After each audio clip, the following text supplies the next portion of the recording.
5, 4, 3, 2, 1. 5, 4, 3, 2, 1.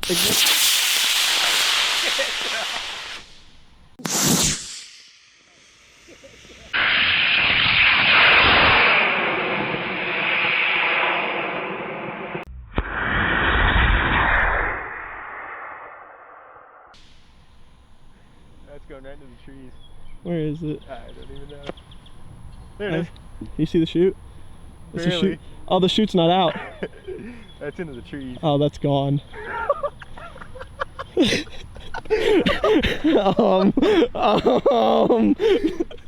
wasn't the plan.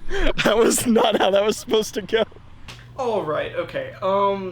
So that didn't go exactly as planned.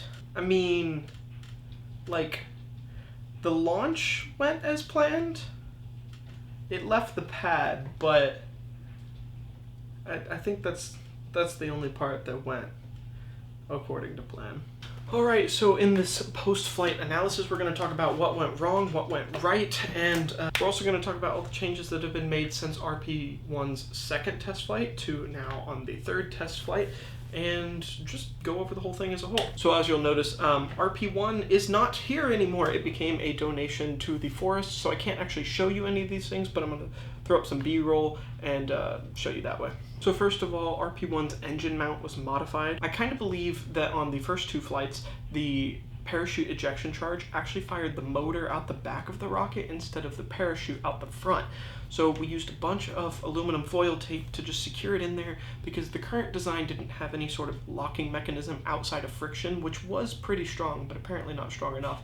So a bunch of aluminum foil tape was used to hold the engine in the back so that whenever the motor fired the parachute ejection charge, the parachute would actually come out the front. So we changed that. Number two, Rp-1 was one segment shorter this time than in the last two launches. In the last launch, Rp-1 careened into the ground, and we actually fully obliterated that forward section. So going for test flight 3, we just left it a little bit shorter. A fully new nose cone was 3D printed, painted, and installed, but I did not 3D print another section, so Rp-1 was a full segment shorter than it was in its last launch. Also on this flight, Rp-1's nose cone was actually connected to the parachute section. So the parachute in Rp-1's test flight 1 and 2 was only connected to the body of Rp-1, and the nose cone was just going to be ejected. We would have had to print a new nose cone for each flight anyways, but for this flight I had decided that because I had painted it this time and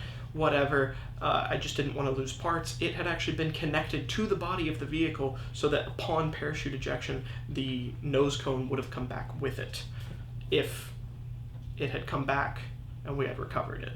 Also changed up the style a little bit. I kept, like, as I was working on it, just doing random little things, trying to figure out where I was orienting myself. So we had some markings on there orienting up and down. We also had just Javis and Javis propulsion systems written on there in different spots. The nose cone this go around was black, so Rp-1 got a little bit of a style change. And on top of all of this, we actually removed the launch lug on the side of the rocket, the launch lug that would go on the actual bar. But then after building this new launch pad, Rp-1 still had that launch lug on board just in case. But in my modifications this go around, I had actually just taken it off because I was planning on using this launch pad again, so there was no need to keep that extra mass and just drag on the side of the vehicle, so we got rid of it.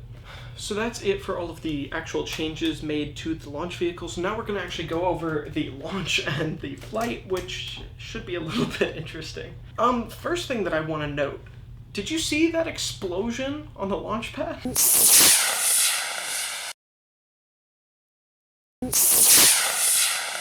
Yeah, so the launch pad had been modified because after Rp-1's second flight, the aluminum foil tape in the center of the pad had just been absolutely burnt up. So I took a little bit more aluminum foil tape, packed it into that hole in the center to be a little bit more of a protective and ablative agent from the actual wood base that this pad is made out of. And on this flight, I think that those little flamey bits that are going out to the side and that little explosion under the vehicle is just that aluminum foil tape being blasted in different directions, and it was probably burning a little bit, but no fires were started, and it looked kind of cool. But when I saw the side angle, not the GoPro angle, but the other angle, I did notice that there was quite a large flash at the bottom of the vehicle upon liftoff, but it didn't affect us whatsoever.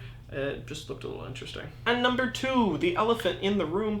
You can't really tell by the tracking shot because I had the ISO turned way up accidentally instead of having it on auto, so you couldn't actually tell, but the rocket after launching did pitch over decently. I think that we were on a bit of a hill, and not having that launch bar, the rail for the vehicle to ride up, it just went with that pitch and kind of kept going. It went straight for a second and then took off that way. So I think that a slight hill deflection was enough to do that. That then sent the rocket way over the tree line that we thought that we were far enough away from, but it did end up going all the way over there and got far enough out of eyesight, and it was a little bit cloudy that we couldn't exactly tell if the parachute deployed. My friend Noah, who was there helping me launch, thought that he saw the parachute. I don't think I saw the parachute, and it was also just coming in really fast for a parachute to have been deployed. So I'm going to say that there was no parachute and that we came in ballistic into the forest. In that way, I am happy that we landed in the forest where there was nobody around. There was nobody around the launch site, but it did get a little bit far away. It landed in a nice, safe area, which is always good, but that does mean that we didn't get to recover it. So we have no launch vehicle.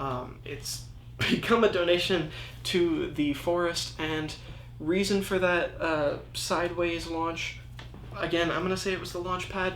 For the parachute not coming out, I'm pretty sure that I fixed the motor ejection problem. I think because the walls of the vehicle were only 40 millimeters in diameter, I think it was probably just too much friction on the actual parachute, along with having to get that nose cone off. I think that it's possible that the parachute fired into the nose cone and maybe the nose cone came down separated but the parachute didn't come out, or maybe it just didn't come out at all. I'm not really sure. We're not going to know.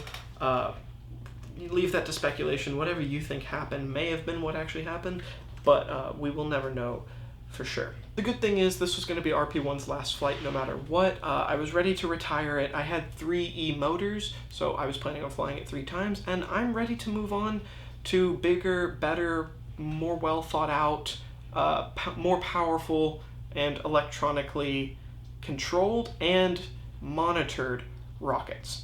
Well, that's a lot of new stuff, but these new rockets, this next generation of rockets that I build, are going to be really cool, and I'm so excited to get into them. But that means that this was going to be Rp-1's last flight, whether it worked perfectly and we recovered it, or we sent it into the trees. But yeah, that is it for Rp-1, this rocket that has lasted me way too long. It's been launching over the course of 3 years. If you go back to those launch videos on this channel, the date of upload is not actually accurate because I reposted them onto this channel.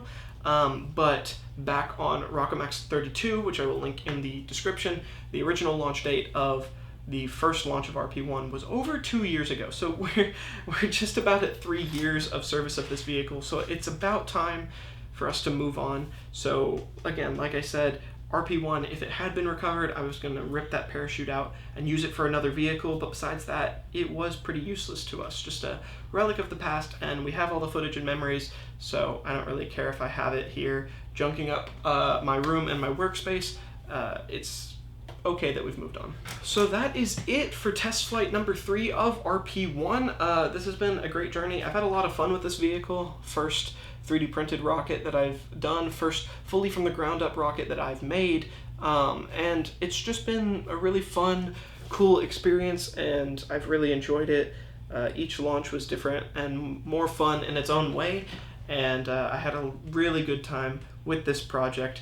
So that's the end of the video. I will have another video talking about the newer vehicles coming out soon, but I want to sneak peek just a little bit. This is an early concept prototype of a rocket that I named Cyclone that never finished getting built, and a lot of the CAD had design flaws, so it will never finish getting built. But this is the scale of the next rocket that I'm planning on building, which currently in my files is just nicknamed Rp-2, but I would like to have a more creative nickname, so if you have any good names for a next generation rocket, put them in the comment section below. But we do have Cyclone, and it's motor mounting plate here, just to give you a little scale and sneak peek.